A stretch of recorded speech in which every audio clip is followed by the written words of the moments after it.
Hi students, welcome to our channel. இன்னைக்கு 10th standard mathsல 8th chapterல example 8.10 பார்க்கலாம். Question என்ன கொடுத்திருக்காங்க அப்படினா find the mean and variance of the first n natural number.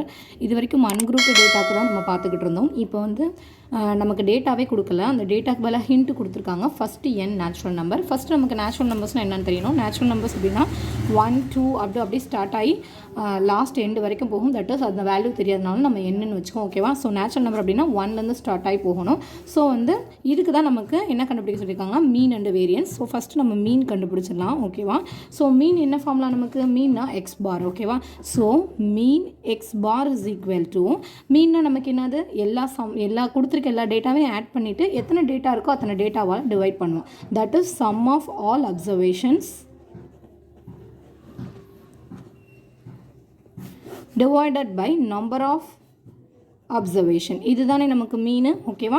So sum of all observation அப்படின்னா நம்ம எல்லாத்தோடையும் சம்மை வந்து add பண்ணணும். அதாவது நமக்கு நேச்சுரல் நம்பர் 1 to n வரைக்கும் போகும். ஸோ அது எல்லாத்தையும் ஆட் பண்ணணும். ஸோ 1 + 2 + 3 + 4 + 5 + அப் டு எது வரைக்கும் போகும், நமக்கு n வரைக்கும் போகும். நம்பர் ஆஃப் அப்சர்வேஷன்ஸ்னால் எத்தனை நம்பர்ஸ் இருக்குன்னு பார்ப்போம். ஸோ இது வந்து n வரைக்கும் போகிறனால n நம்பர்ஸ் இருக்கும். ஸோ இதோட வேல்யூ எவ்வளோ வருது, n அப்படின்னு கிடச்சிருச்சு. ஓகேவா? ஸோ நமக்கு மீன் என்ன, எக்ஸ் பார் என்ன வந்திருக்கு அப்படின்னா நமக்கு 1 + 2 + 3 up to n divided by n. நம்ம ஆல்ரெடி செகண்ட் சாப்டரில் படிச்சிருக்கோம். Sum of all n natural numbers உடைய ஃபார்முலா என்ன, n × n + 1 divided by 2ன்னு படிச்சிருக்கோம். நம்ம லாஸ்ட் கிளாஸில் படிச்சிருக்கோம். செகண்ட் சாப்டரில் இருக்குது, ரீகால் பண்ணி பாருங்கள். இதோடைய ஃபார்முலா அதாவது 1 + 2 + up to n வரைக்கும் உள்ளது n × n + 1/2. கீழே ஒரு n இருக்கனால × 2. ஓகேவா? ஸோ அப்போ மீன் நமக்கு என்ன கிடச்சிருக்கு அப்படின்னா n × n + 1/2 divided by 2n அப்படின்னு கிடச்சிருக்கு. ஸோ அடுத்து வேரியன்ஸ் எடுக்கணும். வேரியன்ஸ் ஃபார்முலா என்ன நமக்கு, summation xi² divided by n minus summation xi² by n the whole square. ஓகேவா?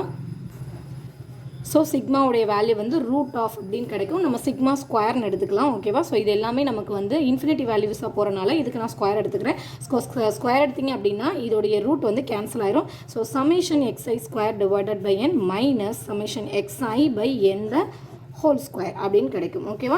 ஸோ இதோடைய ஃபார்முலா இதுதான். இந்த இடத்துல ஸ்கொயர் வராது. ஸோ இதை நம்ம கண்டுபிடிக்கலாம்.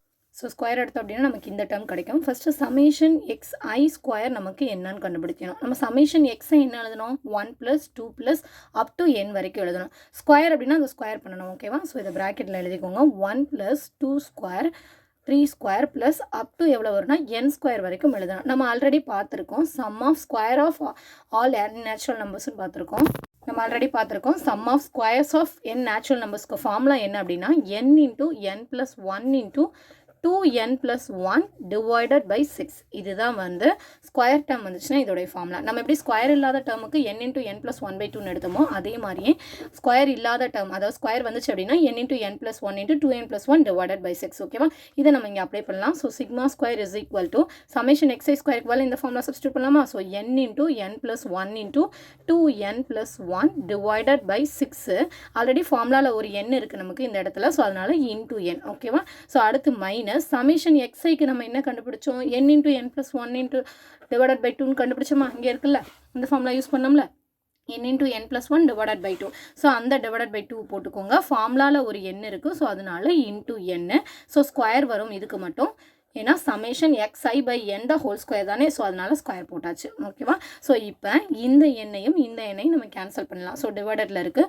ஸோ அப்போ மிச்சம் என்ன இருக்குது, n × n + 1 n அடிச்சாச்சு. ஸோ 2n + 1 divided by 6 இருக்குது.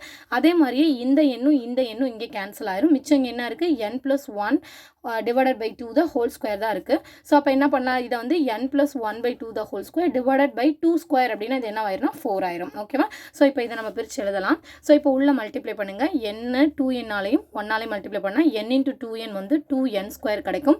n × 1 வந்து n. அதே மாதிரி இந்த 1-ஆல் 2n மல்டிப்ளை பண்ணால் 2n கிடைக்கும். 1 × 1 வந்து 1 divided by 6. மைனஸ் அதே மாதிரியே இது a + b the whole squareல பிரிச்சுக்கலாமா? aக்கு பதிலாக n இருக்குது, bக்கு பதிலாக 1 இருக்குது. So a + b the whole square formula என்ன, a² + b² + 2ab. So n² + 1² + 2 × n × 1னா 2n கிடைக்கும் divided by 4. ஓகேவா? இதை சிம்பிளிஃபை பண்ணிடலாம். இப்போ இங்கே பார்த்தீங்க அப்படின்னா இங்கே 2n இருக்குது, இங்கே ஒரு n இருக்குது. அப்போ 2n + 1n எவ்வளோ வரும், 3n அப்படின்னு கிடைக்கும். அப்போ இங்கே என்ன எழுதணும், 2n square plus 3n plus 1 divided by 6. அதே மாதிரி இந்த சைடு என்ன பார்த்தோம், n square plus 2n plus 1 divided by 2ன்னு பார்த்தோம். ஸோ டிவைடட் பை 4ன்னு பார்த்தோம். ஓகேவா, 4ன்னு பார்த்தோம். கீழே பார்த்தீங்கன்னா நம்பர்ஸ் வேறு வேறையாக இருக்குது. ஸோ எல்சிஎம் எடுத்துருங்க. 6க்கும் 4க்கும் 2ஆல் போட்டிங்க அப்படின்னா 3 × 2 6, 2 × 2 4. மறுபடியும் 2ஆல் போட்டோம் அப்படின்னா 3 வராது. ஸோ 3 அப்படியே வச்சுக்கோங்க. 2 1 is 2. அடுத்து 3 போட்டோம் அப்படின்னா 1 3 1. ஓகேவா, ஸோ 2 × 2 4, 4 × 3 எவ்வளோ வருது, எல்சிஎம் வந்து நமக்கு 12 வருது. ஓகேவா, ஸோ அப்போ இங்கே 6 இருக்கனால 2ஆல் மல்டிப்ளை பண்ணால் தான் நமக்கு 12 கிடைக்கும். அப்போ மேலே இருக்க எல்லாத்தையும் 2ஆல் மல்டிப்ளை பண்ணணும். இந்த ஹோல் டேர்மையே 2ஆல் மல்டிப்ளை பண்ணோம். ஸோ 2ஆல் மல்டிப்ளை பண்ண என்ன வரும், 2n ஸ்கொயர் × 2 வந்து 4n ஸ்கொயர். அடுத்து 3n × 2 வந்து எவ்வளோ வரும், 6n கிடைக்கும் ப்ளஸ் 2 கிடைக்கும். ஓகேவா, ஸோ ப்ராக்கெட் போட்டுக்கோங்க. மைனஸ் இங்கே 3ஆல் மல்டிப்ளை பண்ணால் தான் நமக்கு 12 கிடைக்கும். அப்போ மேலே இருக்க ஹோல் நம்பர்ஸையும் 3ஆல் மல்டிப்ளை பண்ணோம். ஸோ இதை பண்ணோம்னா 3n ஸ்கொயர் ப்ளஸ் 3ஆல் மல்டிப்ளை பண்ணால் என்ன வரும்னா 3 × 2 வந்து 6n ப்ளஸ் 3 × 1 வந்து 3ன்னு கிடைக்கும். ஓகேவா, ஸோ இப்போ என்ன இருக்குது நமக்கு 4n square plus 6n plus 2 இருக்குது. இந்த சப்ராக்ஷன் உள்ளே கொண்டு போனோம் அப்படின்னா இது மைனஸ் 3n ஸ்கொயர் ஆயிரும். அடுத்து மைனஸ் இன்ட்டு ப்ளஸ் மைனஸ் ஆயிரும். So minus 6n minus into plus minus ஆயிரும். ஸோ மைனஸ் 3 அப்படின்னு கிடைக்கும் டிவைடட் பை 12. இங்கே பாருங்கள், இங்கே 4n ஸ்கொயர் இருக்குது, இங்கே 3n ஸ்கொயர் இருக்குது. அப்போ 4n ஸ்கொயரில் 3n ஸ்கொயர் போச்சுன்னா ஒரு n ஸ்கொயர் மட்டும்தான் இருக்கும். அடுத்து ப்ளஸ் 6xனும் மைனஸ் 6n கேன்சல் ஆயிரும். அதே மாதிரி இது ப்ளஸ் 2, இது மைனஸ் 3. சிம்பிள் மாறி மாறி இருக்கனால என்ன பண்ணுவோம், சப்ராக்ட் பண்ணிக்குவோம். சப்ராக்ட் பண்ணுவோம். 3ல் 2 போச்சுன்னா எவ்வளோ கிடைக்கும், 1 கிடைக்கும். அதே மாதிரியே பெரிய நம்பரோட சிம்பிள் மைனஸ்னால மைனஸ் டிவைடட் பை 12. அப்போ n ஸ்கொயர் மைனஸ் 1/12. இதுதான் நமக்கு variance. That is sigma square வந்து நமக்கு கிடைச்சிருக்கு. மீனும் கண்டுபிடிச்சாச்சு. That's it. நெக்ஸ்ட் சம் அடுத்த வீடியோவில் பார்க்கலாம். நம்ம தொடர்ந்து பார்க்கலாம். நம்ம சேனல் சப்ஸ்கிரைப் பண்ணுங்கள். தேங்க்யூ.